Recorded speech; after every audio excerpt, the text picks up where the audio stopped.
Tuhan Yang Maha Esa. Amin. Perkenalkan, saya Dr. Neni Nurhalida, spesialis saraf, yang hari ini menjadi host webinar hari ini. Seperti kita ketahui, besok tepatnya tanggal 4 Februari diperingati sebagai Hari Kanker Sedunia. Ada beraneka ragam bentuk dan jenis dari penyakit kanker ini, mulai dari kepala sampai ke ujung kaki.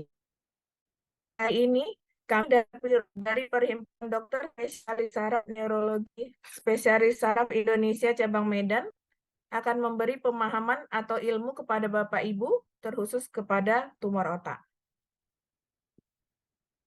Mungkin banyak mitos atau pendapat-pendapat yang Bapak Ibu dengar dan baca. Nah, semoga setelah webinar singkat hari ini ada pencerahan yang bisa Bapak Ibu dapat. Secara umum, tumor otak dapat ditemukan di semua usia. Tapi pada usia lanjut, risiko akan menjadi lebih tinggi. Insiden terbanyak tumor otak ditemukan lebih besar pada pria daripada wanita dengan perbandingan 3:1.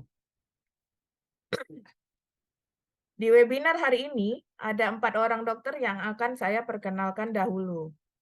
Yang pertama adalah Dr. Hairil Amin Batubara, spesialis saraf konsultan, yang merupakan Ketua Perhimpunan Dokter Spesialis Saraf Indonesia Cabang Medan, yang hari ini akan memberikan kata sambutan. Lalu yang kedua, ada Dr. Beni Silain, spesialis saraf 3:1. Dokter ini bertugas sebagai dokter spesialis saraf di Rumah Sakit Umum Daerah Amri Tambunan, Lubuk Pakam, yang hari ini akan menjadi moderator acara webinar kita. Lalu yang ketiga, ada pembicara yang pertama, yaitu Dr. Irina Kemala Nasution, spesialis saraf konsultan, yang merupakan staf pengajar di Fakultas Kedokteran Universitas Sumatera Utara, yang juga bertugas sebagai dokter saraf di Rumah Sakit Profesor Hairudin P. Lubis, USU. Dan yang keempat, sebagai pembicara kedua kita adalah Dr. Saulina Sembiring, spesialis saraf, fellow neuroonkologi, yang bertugas di Rumah Sakit Pirngadi Medan. Baiklah, untuk mempersingkat waktu, saya langsung undang Dr. Beni Silain, spesialis saraf, sebagai moderator acara hari ini. Waktu kami persilakan kepada Dr. Beni.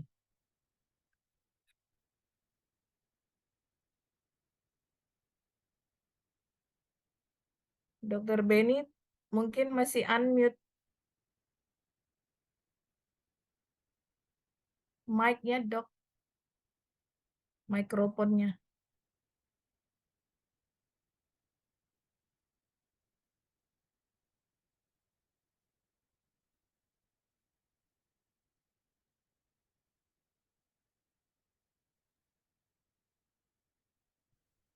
Sudah dengar suara saya? Iya, Dok. Udah. Mohon maaf, mungkin sebelumnya kita mau mendengarkan dahulu kata sambutan dari Ketua Perhimpunan Dokter Spesialis Saraf Indonesia Cabang Medan kepada Dr. Hairil Amin, spesialis saraf konsultan. Kami persilakan. Baik, terima kasih. Assalamualaikum warahmatullahi wabarakatuh. Selamat pagi nih Bapak, Ibu, teman-teman, dokter-dokter sekalian, dan teman-teman yang ada di Instagram, di Facebook, maupun di YouTube, ya, yang sudah senantiasa mengikuti media sosial dari Perdosni, ya, baik Perdosni Cabang Medan maupun YouTube dan Facebook dari Perdosni. Baik, teman-teman sekalian, kalau bisa kita bilang neuroners, ya, yang mengikuti neurologi, ya. Nah, besok itu adalah Hari Kanker Sedunia, ya, Hari Kanker Sedunia.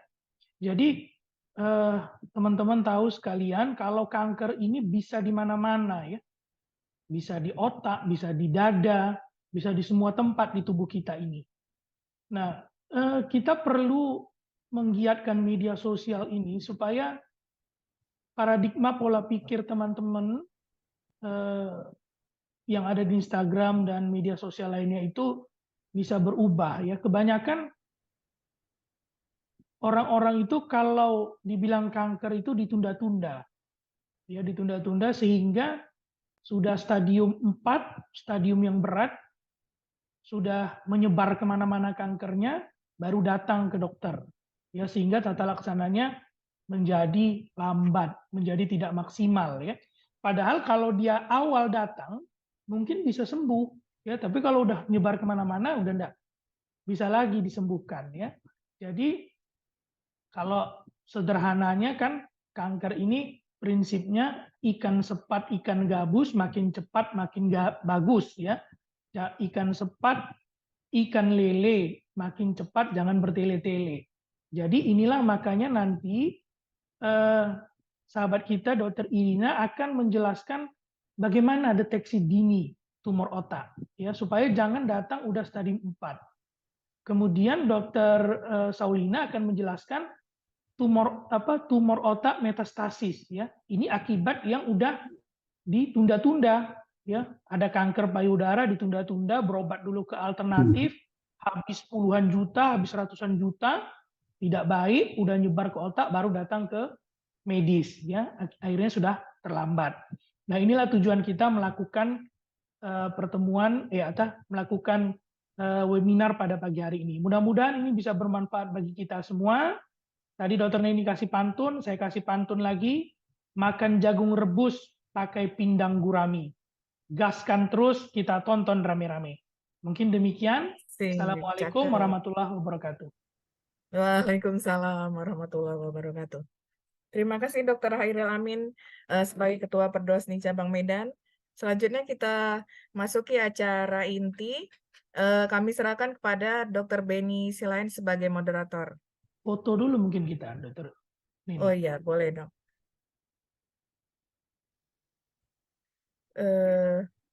Dr. Theo boleh difoto dulu dong. Izin Dr. dokter, Beni. dokter permisi dokter untuk dokter Beni dokter, untuk kameranya dokter, permisi dokter, masih belum on dokter, izin dokter.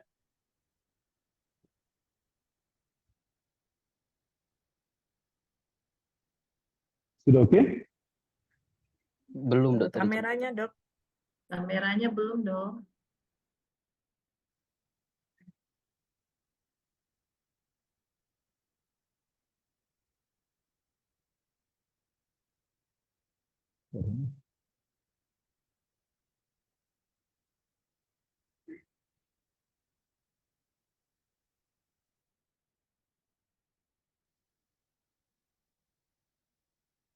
Boleh tolong dibantu Dr. Theo. Kayaknya. Izin dokter untuk ininya dokter, kameranya dokter, mungkin takutnya settingnya terganti dokter, dari ininya dokter, diklik dokter bagian yang ada gambar videonya dokter. Atau boleh dokter izin dokter sementara live sebentar dokter, nanti masuk lagi kembali dokter, izin dokter, takutnya settingannya ada yang bermasalah dokter, izin dokter.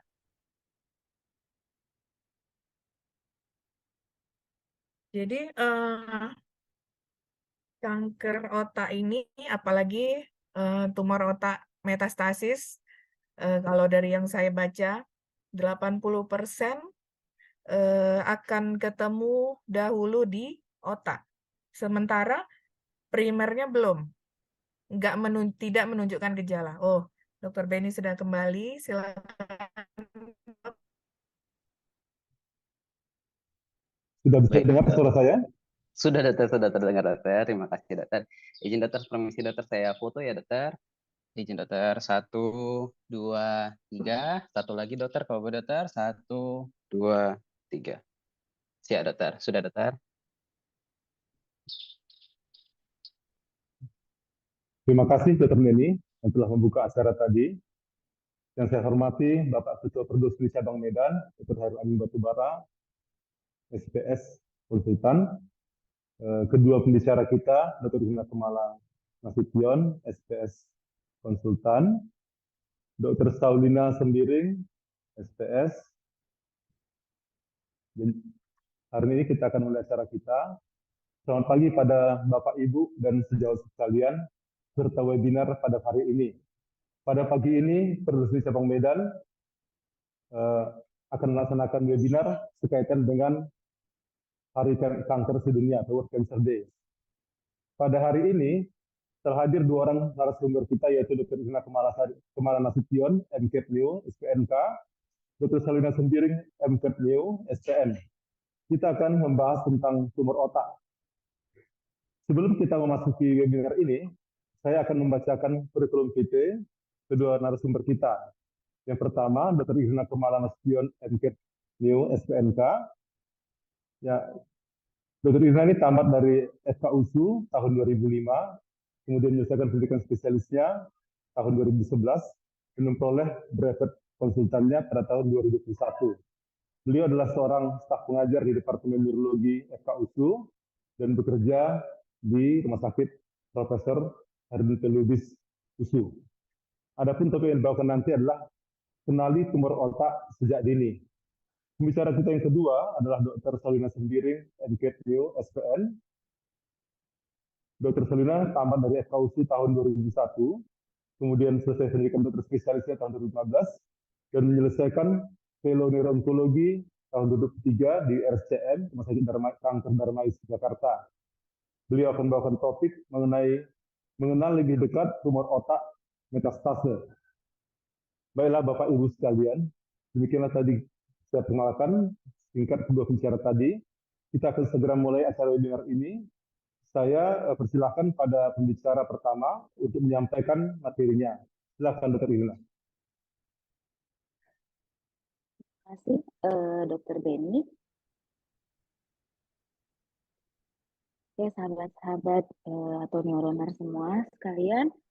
Pada pagi hari ini saya akan memberikan topik tentang kenali tumor otak sejak dini, karena gejala tumor otak ini kalau tumornya belum mendesak otak tidak akan menimbulkan gejala. Jadi seperti kata Dr. Denny tadi atau Dr. Amin juga, semakin cepat kita temukan tumor otak, semakin mudah ditangani dan semakin bagus prognosanya. Slide.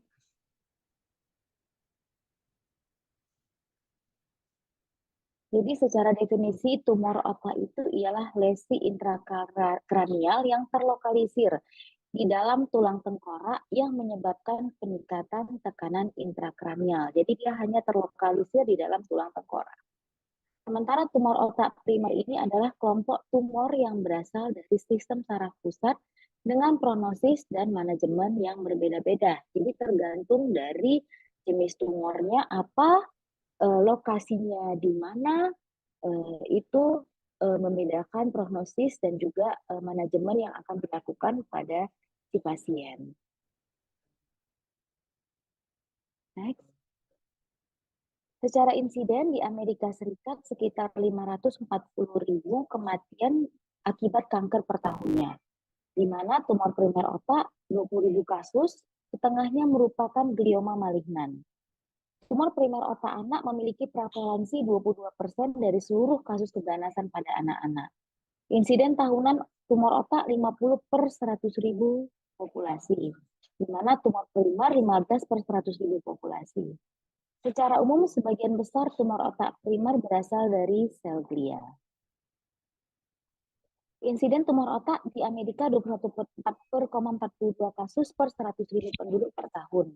Dari 21,42 kasus ini, 7,25 kasus itu adalah tumor otak ganas, sementara 14,17 per 100.000 penduduk itu tumor otak yang jinak. Di mana pada tumor otak primer, perempuan itu 58%, dan laki-laki itu 42%.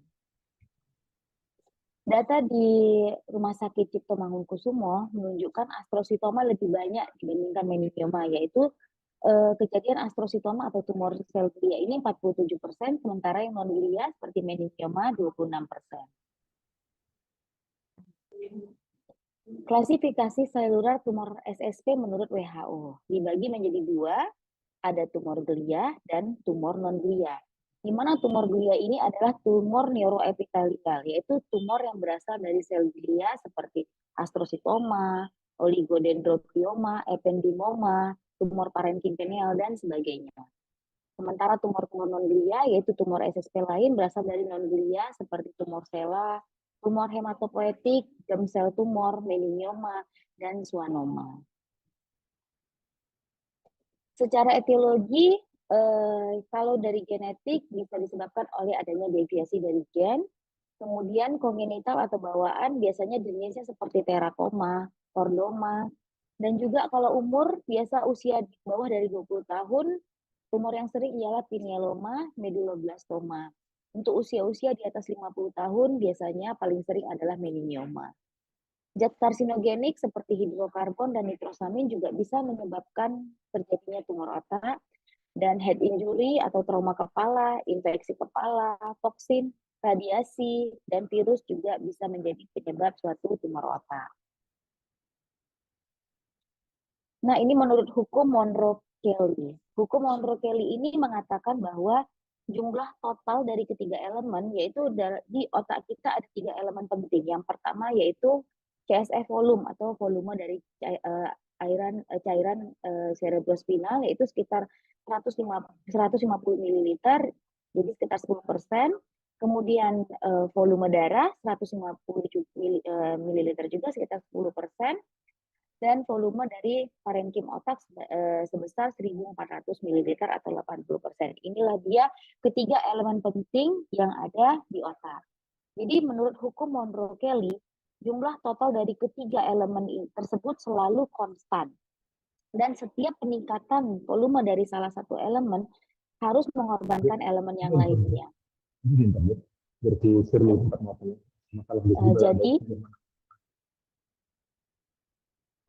Jadi pada kejadian tumor otak, salah satu elemen akan terganggu.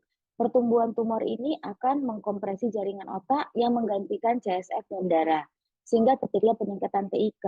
Dengan adanya tumor di kepala ini, akan mengkompensasi dari CSF volume dan blood volume-nya, peningkatan drainase dari CSF melalui ventricle system, dan juga peningkatan dari drainase vena melalui dural sinus venosus.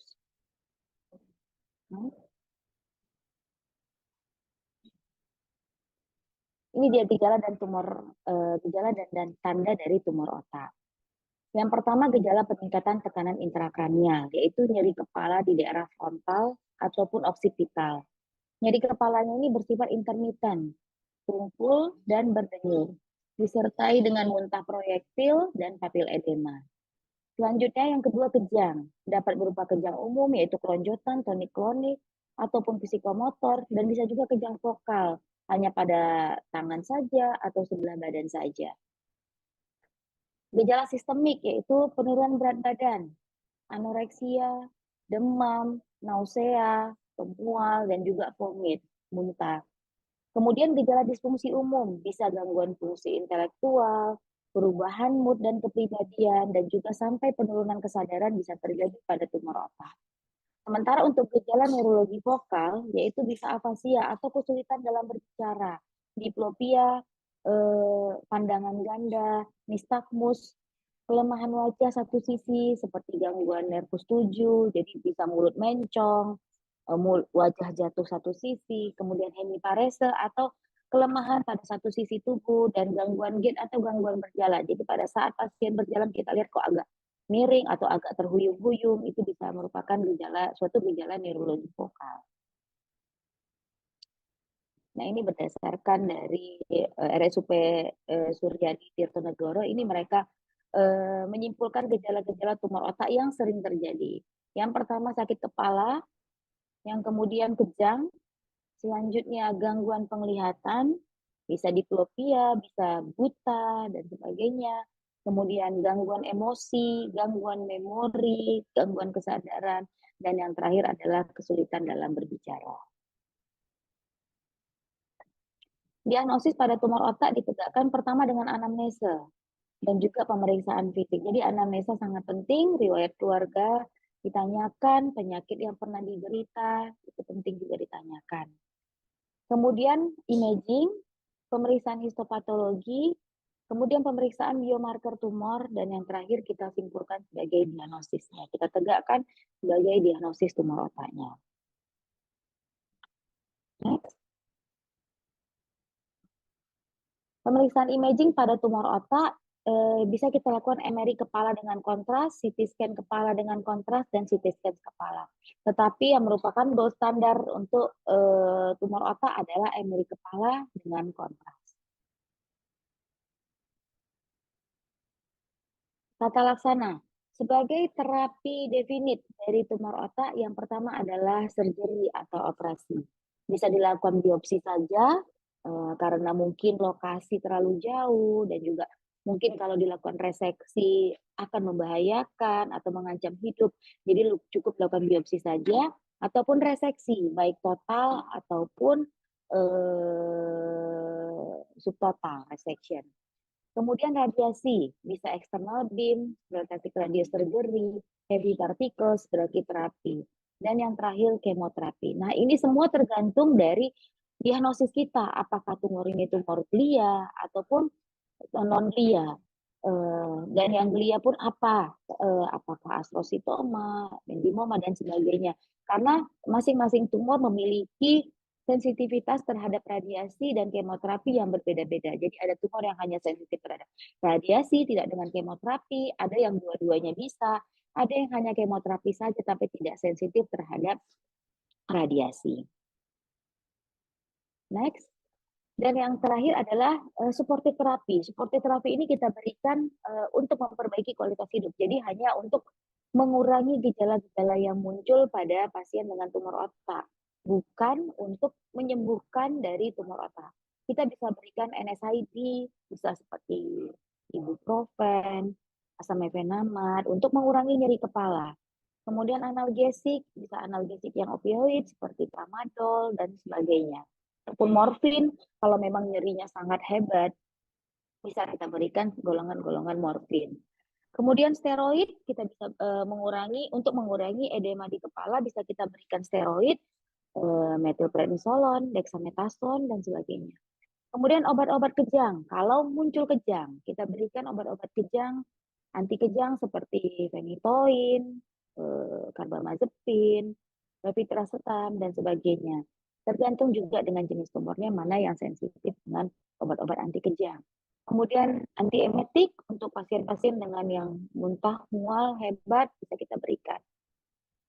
Kemudian muscle relaksan dan juga physical therapy. Tapi ini semua bukan untuk mengobati, hanya untuk mengurangi gejala yang terdapat pada pasien sehingga kualitas hidupnya lebih baik. Oke, itu saja dari saya untuk kita dapat lebih mengenal secara dini tumor otak. Saya kembalikan ke moderator. Terima kasih Dr. Ina yang telah menyampaikan paparannya dengan singkat dan jelas. Berikutnya kita akan masuk ke pembicara kedua, yaitu Dr. Salina Sembiring.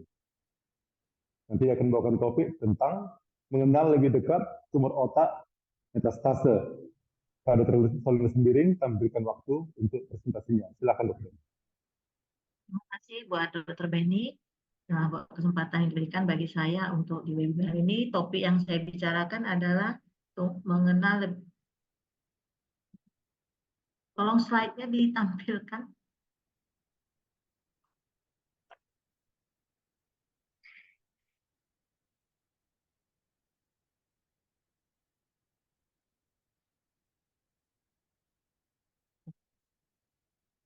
Ya, terima kasih. Hari ini saya akan membawakan topik tentang mengenal lebih dekat tumor otak metastase. Seperti yang kita ketahui dan tadi juga sudah dipaparkan sama Dr. Irina bahwa tumor otak itu adalah suatu tumor yang muncul di dalam daerah atau area intrakranial berupa massa yang jaringannya abnormal di mana sel-selnya tumbuh dan berkembang biak secara tidak terkendali karena mekanisme yang mengontrol sel-selnya tidak baik ya, jadi terjadi di luar kendali perkembangannya. Dan dia bahwa tumor otak itu dibagi dua kelompok. Tadi juga Dr. Irina sudah bilang ya, kelompok itu adalah kelompok pertama, kelompok tumor otak primer, dan yang kedua tumor otak metastase.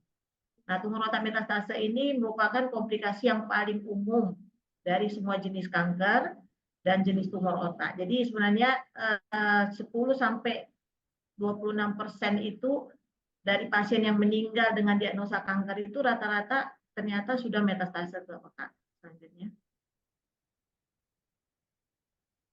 Definisi dari metastase adalah suatu kemampuan sel untuk lepas dari tumor primer, kemudian masuk ke dalam sirkulasi menuju jaringan yang jauh dan membentuk suatu tumor sekunder.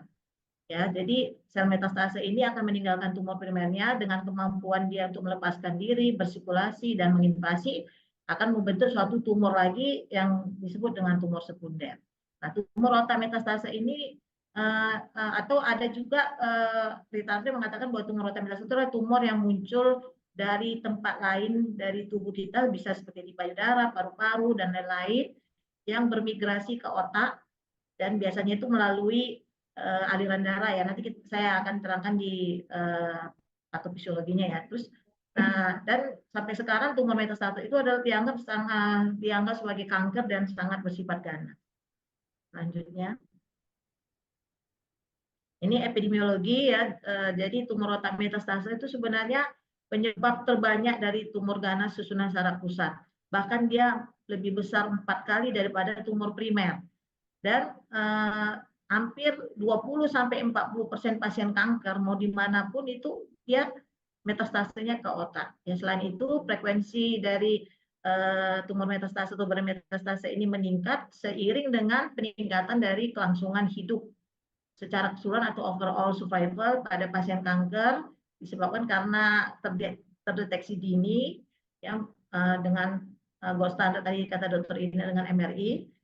Dan tumor primer yang paling sering bermetastase ke otak itu adalah tumor paru, itu sekitar 50%, payudara 15-25%, melanoma 5-20%, dan yang jarang itu biasanya dari testis, ginjal, usus besar, rektum, dan tiroid. Nah, di samping juga ada gambaran secara tentang bermetastase tadi ya, bahwa yang paling sering itu tetap kanker paru, baru disusul dengan kanker payudara dan melanoma. Selanjutnya. Nah, ini patofisiologi yang tadi saya bilang ya. Jadi metastase itu ini ada kaskade metastase, yaitu berupa tumor primer itu dia bertumbuh secara progresif, baru dia masuk dan dia butuhkan vaskularisasi ya, terus dia menginvasi daerah sekitarnya, terus detachment dia melepas dari tumor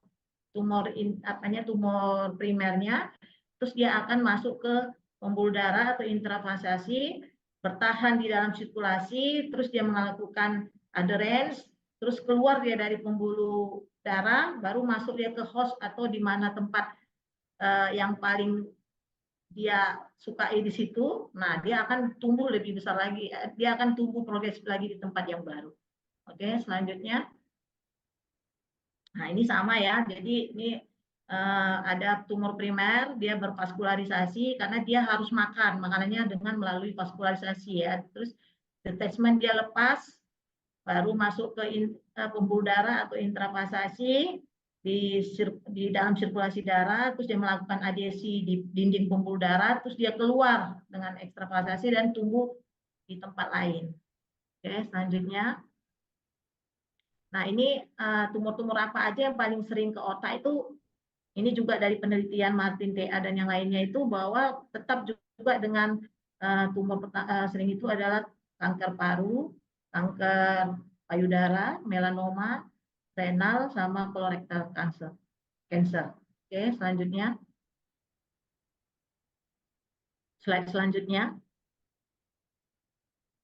Nah, gambaran klinisnya sih mirip ya, seperti yang dibilang dengan tumor primer yang disebutkan Dokter Irina sebelumnya ya. Jadi metastasenya keluhan yang pertama itu pasti sakit kepala ya. Kenapa?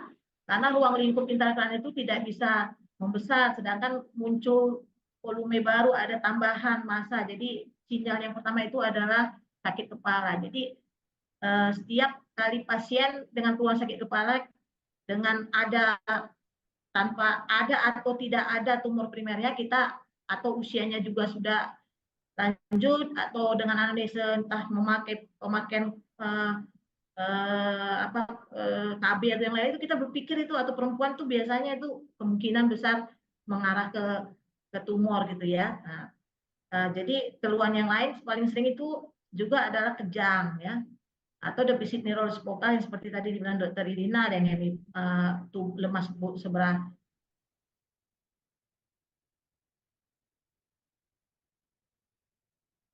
tubuh, ada afasia, tidak bisa bicara, atau yang paling sering itu hemianopsia juga, lapangan pandangnya terganggu, dia misalnya tidak bisa melihat ke kiri secara full, atau nggak bisa melihat ke atas secara full seperti itu ya, itu bisa salah satu apa nih ya. Ini juga di penelitian juga disebut bahwa baik yang tidak diketahui primernya maupun yang diketahui primernya itu ya yang paling sering itu dia biasanya karena kalau penelitian ini vokal defisit ya.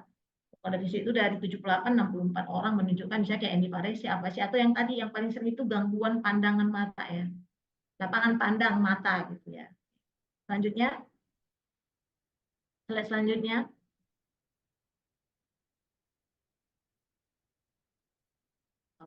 Jadi diagnosa tadi juga sudah disebutkan sama Dokter Irina ya, diagnosanya itu ya dengan CT scan, tapi MRI itu gold standar ya untuk di intrakranial. Tapi jika dengan CT scan dan MRI tidak, ini kan metastase, kita harus cari tahu kira-kira primernya di mana gitu ya. Yang mungkin kalau kita cari satu-satu akan membutuhkan waktu yang lama ya. Jadi kita perlu PET scan, jadi seluruh tubuh kita bisa kira-kira di mana yang paling primernya di mana. Nah, jika dengan itu pun tidak kita jumpai kelainan di tempat lain, nah kita ya satu-satunya cara ya dengan melakukan biopsi. Ya kita harus operasi ya, bisa operasi secara konvensional atau yang paling sering sekarang dilakukan dengan stereotactic surgery. Kita ambil, kita lihat kira-kira jenis tumornya apa, biar kita tahu memang dia tumor primer di otak atau dia suatu metastase dari tempat lain. Oke, selanjutnya. Nah, ini adalah gambaran-gambaran tadi, gambaran scanning, yang di bawah ini adalah gambaran apa ya, MRI ya, di sini ada kelihatan ya. Itu akan nanti ketika kita ketemu dokter akan dijelaskan lebih lanjut tentang gambaran-gambarannya. Oke, selanjutnya. Selanjutnya, slide-nya. Nah, ini histopatologi ya. Sebenarnya kalau kita mau tahu apanya, memang seharusnya kalau tumor primer wajib dilakukan histopatologi supaya tahu jenis kanker atau jenis tumor apa. Kalau metastase kalau sudah tahu kita primernya di mana, sebenarnya tidak perlu dilakukan untuk pemeriksaan histopatologi ya. Jadi memang indikasi histopatologi itu jika satu kita tidak menemukan di mana-mana selain, tapi dia punya gejala di MRI juga dijumpai, ya di PET scan juga dijumpai di dalam otak, akhirnya kita harus ambil untuk histopatologi kira-kira memang betul ini tumor murni karena tumor primer di otak atau karena metastase. Nah, selanjutnya, nah ini penata laksanaan tadi sudah diterangkan Dr. Irina ya tentang manajemen medis itu, ini misalnya pemberian medikamentosa yang hanya suportif ya, mendukung. Tapi sebenarnya kalau metastase rata-rata hanya suportif sebenarnya ya. Radioterapinya pun yang suportif juga ya, bukan untuk mengobati karena dia radioterapi yang kalau yang untuk otaknya ya, tapi kalau radioterapi di tempat primernya itu jadi kuratif. Tapi kalau untuk metastase otaknya, radioterapinya hanya fungsinya sebagai paliatif ya untuk pasien sehingga keluhan-keluhannya berkurang atau biasa rata-rata kesadarannya menurun berkurang seperti itu. Tapi kalau untuk kuratifnya ya kita harus menyembuhkan di mana primernya, kita harus cari di mana primernya, disitulah kita radioterapinya yang bersifat kuratif atau menyembuhkan. Kalau untuk otaknya hanya sebagai paliatif. Pembedahan juga itu tadi ya, jika tidak dijumpai melalui pemeriksaan, melalui imaging tidak dijumpai, melalui akhirnya dilakukan pembedahan dan keluhan juga tidak nyata di tempat lain, dilakukan juga dengan PET scan tidak dijumpai lain, baru kita melakukan operasi untuk menentukan jenis tumornya apa. Dan yang kedua untuk life saving. Ya, jika ada memang akan menyebabkan edem yang sangat luas dengan pemberian obat-obat pengurangan edem tidak harus dengan operasi ya, dengan reseksi atau dengan pemasangan pipisan atau yang lain untuk mengurangi tekanan di otaknya. Itu untuk sebagai pembedaan itu sebagai life saving untuk pasien tersebut. Nah, kalau kemoterapi ya itu ya sebenarnya kemoterapi yang dilakukan pada tumor primernya di mana. Kalau di paru-paru yang kemoterapi respon dengan jenis misalnya non small cell carcinoma, kemoterapi yang cocok dengan itu, atau dengan adenokarsinoma dengan yang cocok dengan itu. Oke, selanjutnya. Terima kasih.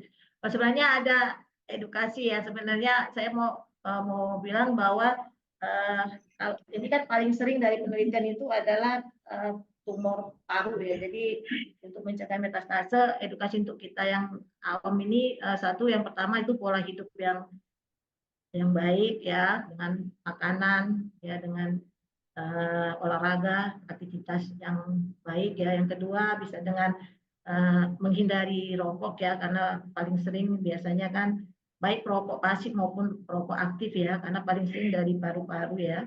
Terus pemeriksaan kesehatan rutin ya, jika ada gejala yang sakit kepala yang sudah bertahun, semakin lama semakin memberat, nah itu jangan dipikirkan, oh ini biasa nih sakit kepala biasa nih, nah, berpikir usia pun bertambah, usahakan untuk menghubungi atau segera periksakan diri ke dokter supaya diperiksa lebih lanjut. Demikian edukasi dari yang bisa saya kasih bahan dan untuk seminar webinar ini. Terima kasih, selamat siang. Kembali ke moderator. Terima kasih Bu Solina.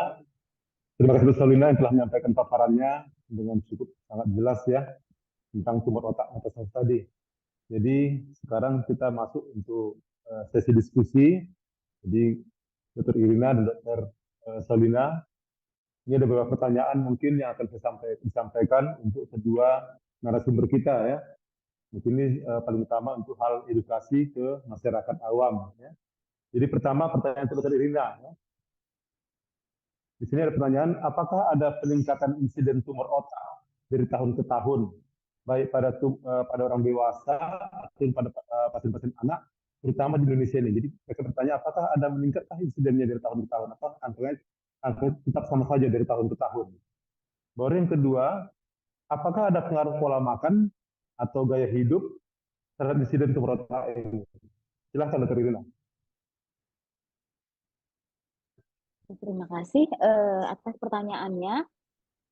Untuk peningkatan insiden dari tahun ke tahun pada tumor otak, ya kita jumpai peningkatan insiden karena sebelumnya mungkin ini tidak terdiagnosa, tapi data yang ada sampai sekarang di Rumah Sakit Darmais itu hanya sampai tahun 2017 gitu.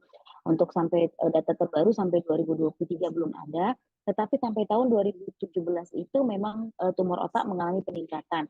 Apakah memang kasusnya bertambah atau memang penegakan diagnosisnya sudah lebih baik sehingga tumor otak itu bisa cepat ditemukan dan juga kesadaran masyarakat dalam mengobati diri yang makin lebih baik sehingga diagnosis tumor otak bisa dengan cepat ditegakkan atau bisa dapat kita tegakkan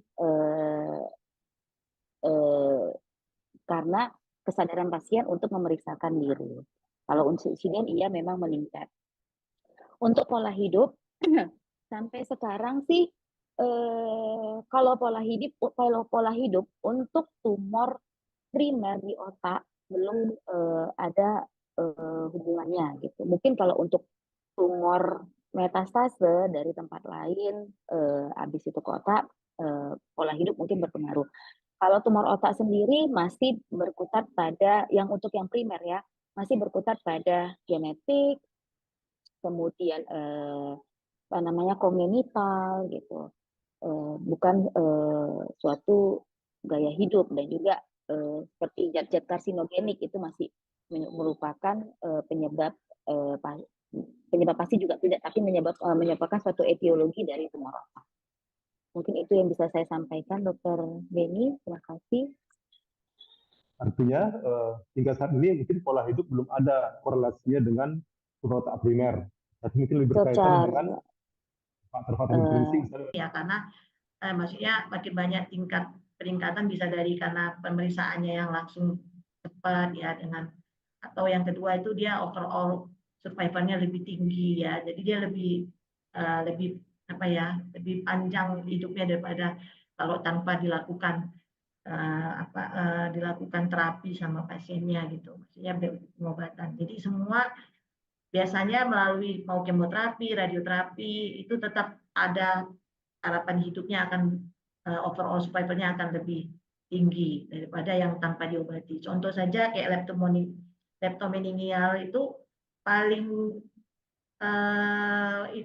cepat itu dia ya 6 minggu tuh kalau tanpa pengobatan dia secara teori meninggal itu. Tapi kalau dengan pengobatan dia bisa sampai 3 bulan, 6 bulan. Memang enggak ya, kalau soal hidup itu di tangan Tuhan ya. Tapi kita berusaha semaksimal. Kalau soal harapan pasti ada harapan. Untuk apa kita kasih apa tanpa kita nggak punya harapan? Kita kasih pengobatan harus ada harapannya. Kasih dok.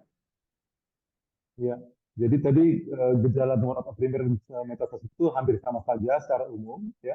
Cuma mungkin yang tumor metastase ada gejala-gejala di organ lain, ya, seperti sesak nafas atau benjolan gangguan payudara atau misalnya di saluran kencing dan segala macam. Tapi secara umum gejala di otaknya hampir sama saja tadi ya keduanya. Kemudian untuk harapan tadi kita pada harapan untuk menjalani pengobatan, paling tidak meningkatkan usia harapan hidup pada pasien-pasien yang menjalani pengobatan untuk tumor otak metastase tadi ya. Dari pertanyaan Dr. Solina, sekarang kita kembali ke Dr. Irina ya. Ada pertanyaan lagi nih, Dr. Irina ya. Yang pertama, kira-kira gejala awal apa yang paling menonjol di stadium awal tumor otak primer ini ya? Dia yang bertanya tadi, paling sering itu gejala apa rupanya yang menonjol? Jadi orang itu lebih aware bahwa ini mungkin curiga satu tumor otak ya, di yang primer ya. Kemudian kalau kita curiga suatu tumor otak, ya, kira-kira ke bagian mana kita seharusnya berkonsultasi kalau ada gejala-gejala tumor otak ini ya, sehingga tidak terlambat nanti untuk pengobatannya ya. Baru kemudian yang ketiga, apakah tumor otak ini primernya bisa sembuh secara sempurna jika sudah mengalami pengobatan, ataukah nanti akan bagaimana, apakah cacat segala macam ya. Nah, inilah pertanyaan dari awam yang sering kita ditanyakan ya. Silakan Dr. Irina. Terima kasih. Untuk gejala awal yang paling sering timbul itu biasanya gejala visual ya, karena secara visual itu sangat panjang dari depan sampai ke belakang. Jadi dia hampir meliputi seluruh area di otak. Jadi kalau misalnya ada lesi di kepala, biasanya gejala yang paling sering muncul itu gejala visual, mau diplopia atau penurunan ketajaman penglihatan, hemianopia dan sebagainya. Gejala yang lain yang muncul ialah nyeri kepala karena suatu lesi desak ruang. Jadi karena kita udah tahu tengkorak itu sudah full isinya dengan CSF, darah dan juga parenkim otak, dengan adanya sesuatu baik itu tumor, perdarahan dan sebagainya itu akan mendesak isi di otak itu sehingga muncullah nyeri kepala karena struktur sensitif nyeri di pada intern ekstrakranial akan tertekan akibat adanya pembesaran tumor, edema ataupun adanya perdarahan. Itu mungkin yang paling sering muncul gejala awal dari tumor otak. Selanjutnya gejala-gejala lain yang mungkin tergantung lokasi ya, kayak perubahan perilaku, perubahan mood itu juga tergantung dari lokasi si tumornya. Tapi yang paling sering adalah yang kedua. Kemudian pertanyaan kedua tadi tentang apa ya dok? Kira-kira ke bagian mana sebaiknya kita berkonsultasi kalau ada gejala-gejala tumor itu dijumpai di otak kita, di tubuh kita? Yang pasti ke bagian neurologi, karena kita selain kita punya divisi nyeri untuk nyeri kepala, kita juga punya divisi neuroonkologi. Jadi nanti mungkin akan diperiksa dulu secara primer kalau memang datang dengan keluhan nyeri kepala, mungkin kita konsulkan dulu ke bagian nyeri ya. Apakah ini memang nyeri kepala primer atau sekunder akibat lain seperti tumor, infeksi dan sebagainya.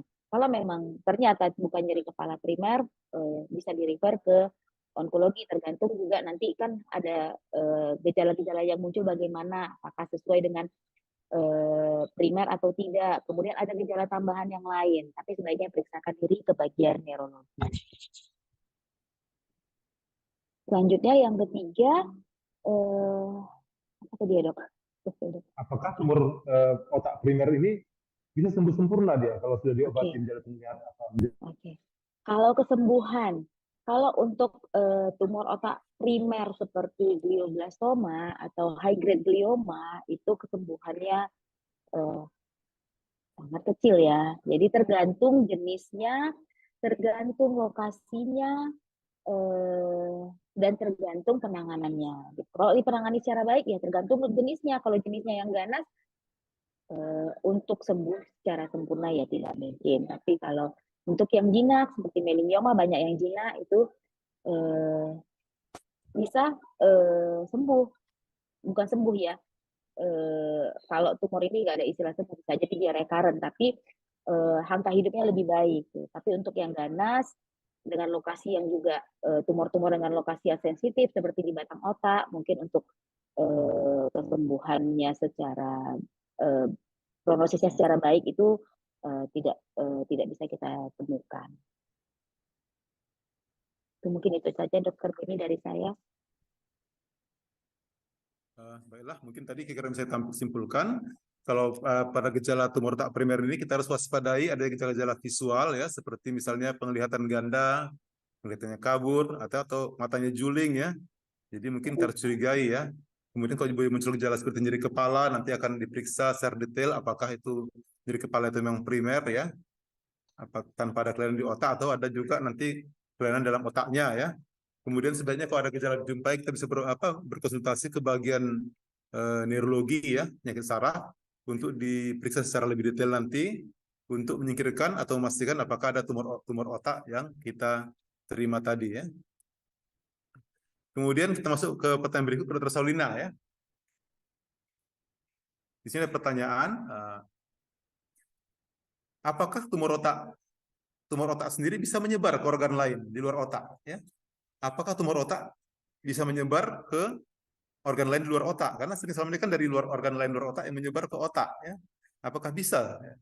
Baru yang kedua, untuk di Sumatera Utara ini sendiri ke rumah sakit mana kita yang untuk sudah ada gejala layanan yang paling secara sering lengkap timbul itu biasanya untuk yang penanganan visual ya. tumor otak Karena metastasis ini sendiri ya. secara visual Karena itu kita sangat sendiri panjang tahu dari kok di daerah-daerah depan masih banyak rumah sampai sakit ke yang belakang. tidak punya alat Jadi scanning, ya tidak dia punya mungkin hampir meliputi laboratorium seluruh area jasad. Jadi kalau misalnya histopatologi yang ada lengkap ya. lesi di kepala, biasanya Silakan yang Dokter Solina, paling yang untuk sudah ada gejala layanan yang paling secara sering lengkap timbul itu Dokter Beni. untuk biasanya penanganan Keduanya tumor otak sebenarnya metastasis ini tapi sendiri ya. sekarang mau Karena kita ditangani di sendiri mana tahu ya kok di karena daerah-daerah masih belum ada banyak yang rumah sakit yang maksimal sebagai tidak punya Sumatera alat jadi Utara ya. scanning, ya Tapi tidak punya mungkin kalau yang pertama laboratorium itu apakah tumor Untuk otak bisa histopatologi yang menyebar sudah ya? ada layanan Memang secara kan lengkap sebenarnya ya untuk paling penanganan kalau bisa tumor menyebar otak paling metastasis sering itu kalau sendiri dia ya. Karena melalui kita sendiri tahu kok cairan di otak ya, daerah-daerah ke masih banyak bulus yang tidak punya finalis alat bisa scanning, bisa tidak ya punya mungkin kalau yang karena laboratorium sebenarnya kalau sudah histopatologi teorinya yang di sudah ada otak itu layanan adalah secara bagian yang paling lengkap disukai semua jenis untuk kanker. penanganan Dia akan tumor otak nyaman di metastasis situ sendiri ya. dan udah gitu di situ daerah yang sangat vital tentang kehidupan ya karena situ ada pusat kesadaran dan yang lainnya. Teorinya di otak itu kalau yang paling sering dia penyebarannya itu hanya melalui cairan dan udah gitu di situ apa ya cairan otak ya bisa ke daerah tulang belakang kemudian spinalis. Kalau dia balik ke misalnya dari apa ke dari otak ke paru itu tidak bisa ya. Karena itu kan sebenarnya kenapa di paru karena di paru itu tempat apanya kapiler utamanya sebelum kan ditumpahkan darah itu baru dia nyangkut ke mana ke otak atau paling sering dia kan ada hipotesa itu ada seed and soil ya benih dan tanah gitu ya. Jadi tanah yang utama itu yang paling sering itu di paru karena di paru itu kumpul kapiler. Jadi kan apa namanya seed soil ya tumor ini sangat memerlukan vaskularisasi ya pembuluh darah untuk dia hidup dan berkembang. Jadi kalau di otak itu semua pembuluh darah jadi dia jarang tidak ada sih saya tidak pernah baca literatur dari otak menyebar ke tempat lain kecuali dia ke tumor spinalis. Jadi kalau misalnya tumor primer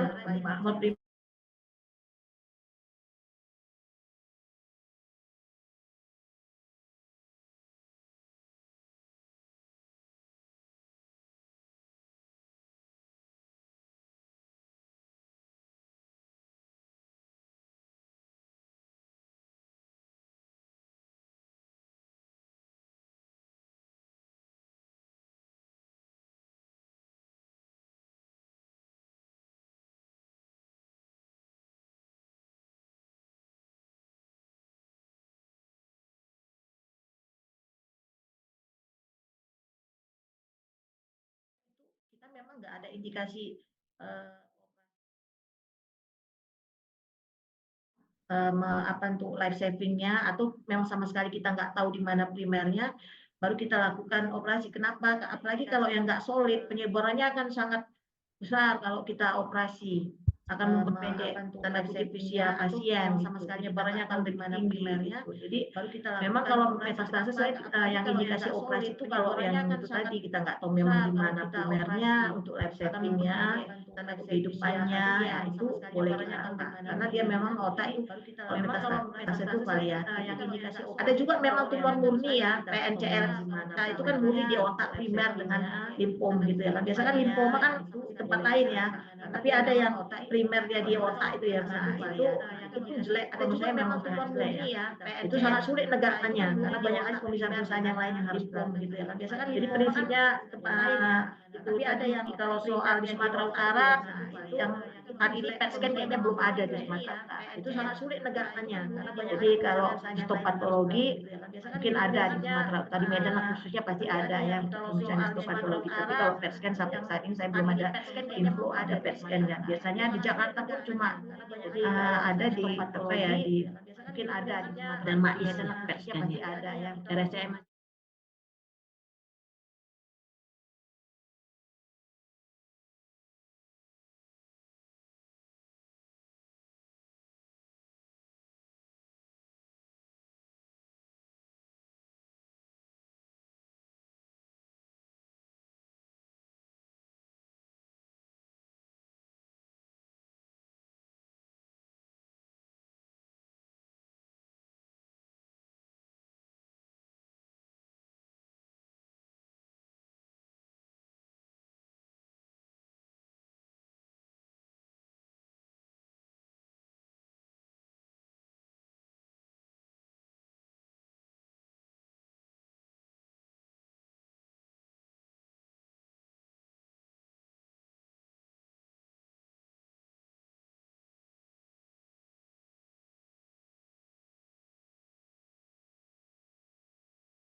dari kecil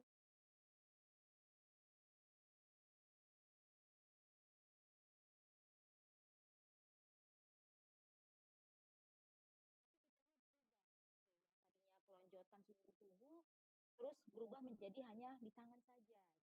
Itu juga suatu warning. Usia tua baru muncul kejang, itu bisa kita lakukan scanning walaupun itu baru pertama kali kejang karena udah usia tua. Dan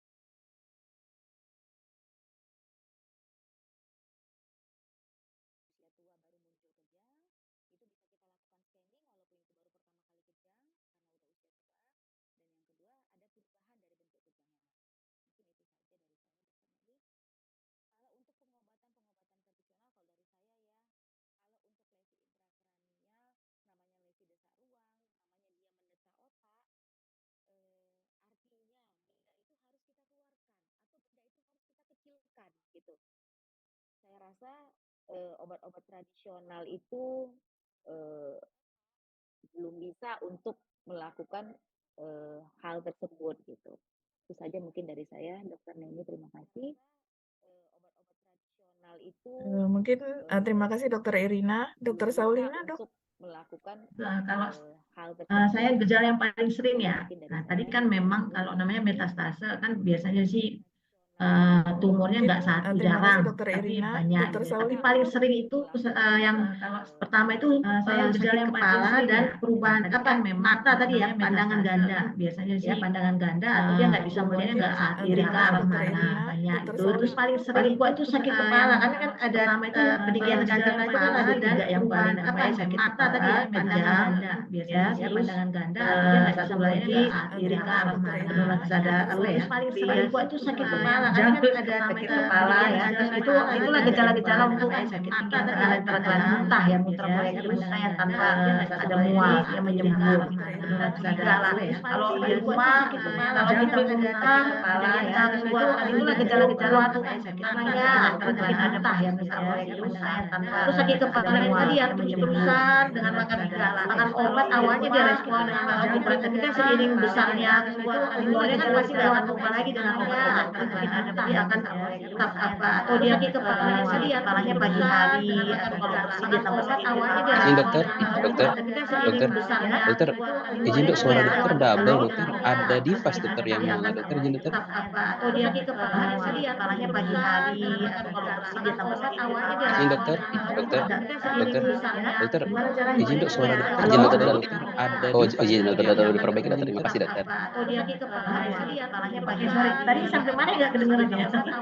Jadi yang paling sering memang gejalanya itu ya sakit kepala ya. Karena kan kalau tadi karena di otak itu tadi kan memang udah kompak ya, udah nggak bisa kita rubah. Kalau anak-anak bisa tambah besar kepalanya, orang dewasa kan nggak bisa lagi karena kranialnya itu udah apa. Jadi ya pasti proses sakit kepala, kejang, muntah yang tanpa mual, ya muntah dengan proyektil, ya muntah yang menyembur gitu, kita langsunglah berobat ke dokter. Itu berarti ada sesuatu yang terjadi dalam otak gitu ya.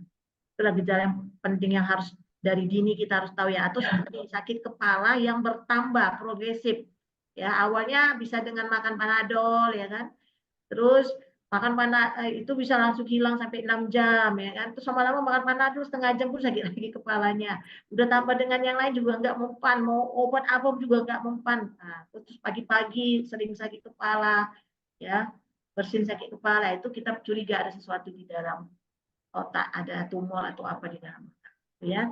Kalau soal herbal tadi ya kan di antara semua organ tubuh di otak itu kan ada blood-brain barrier ya, paling susah nembusnya. Sedangkan kemoterapi aja nggak semua bisa menembus lapisan otak tersebut ya. Jadi saya nggak tahu kalau herbal itu kerjanya gimana, apakah dia bisa melewatin pertahanan tubuh yang sangat kuat itu. Jadi ya karena kan kita belum ada bukti ilmiah ya, tapi kalau dengan kemoterapi, radioterapi itu memang sudah ada buktinya, ada bukti ilmiah. Jadi saya sih nggak menyarankan untuk pemakaian, tapi itu pribadi ya, subjektif orang. Karena sampai sekarang susah ya obat-obatan itu. Sedangkan untuk kemoterapi aja, kemoterapi tertentu aja yang bisa tembus ke otak karena blood brain barrier tadi. Terima kasih. Mungkin sekaligus menjawab pertanyaan Mas Astraf Suseno Putra ini ya, Dok. Kenapa pasien tumor otak sering terlambat didiagnosis padahal pasien sudah berobat ke dokter didiagnosis nyeri kepala saja? Jadi seperti Dokter Saulina dan Dokter Irna bilang, nyeri kepala yang bagaimana? Yang minum obat biasa tidak hilang, dicoba tidak hilang, maka mungkin kita sebagai dokter spesialis saraf patut berpikir ya dok untuk melakukan pemeriksaan-pemeriksaan lanjutan. Dokter Beni, saya persilakan dok, kembali ke dokter. Masih lagi pertanyaan dari apa? Facebook atau dari luar, Dokter Neni? Sudah habis? Sepertinya habis dok, habis. Jadi sebelum kita mengakhiri acara kita ini, saya beri kesempatan pada Dokter Irina dan Dokter Saulina untuk memberikan suatu penekanan atau closing statement pada seluruh pemirsa kita mengenai tumor otak primer maupun yang sekunder deteksi dininya. Silakan pada kedua narasumber untuk memberikan statementnya ya. Silakan Terima Dokter kasih, Irina. Ya, terima kasih Dokter Beni. Tidak semua luka itu kelihatan. Jadi sadarilah adanya tumor otak, periksakan ke dokter saraf. Oke, terima kasih. Satu lagi kepada Dokter apa? Dokter Saulina, ada kira penekanan yang disampaikan kepada masyarakat yang mendengar acara kita pada hari ini? Saya kan kemarin baru ada penelitian tentang nyeri kepala ya dengan tumor. Jadi memang sakit kepala, nyeri kepala itu tadi ada namanya red flag ya, ada bendera merah kalau kayak Dokter Irina bilang tadi usia tua, ada sakit kepala dengan makan obat bertambah dosis tetap juga. Ya. Waspadalah untuk sejak dinilah datang berobat ke dokter supaya kita lakukan pemeriksaan yang lebih lanjut. Jangan sepele dengan sakit kepala karena rata-rata penelitian saya itu semua keluhan awalnya sakit kepala. Sering orang datang itu kalau udah kejang baru dia datang misalnya. Atau sudah nggak sadar baru datang. Seharusnya kalau sakit, padahal kalau kita telusur ke belakang itu karena sakit kepalanya yang tidak ditangani. Terima kasih. Terima kasih Dokter Saulina.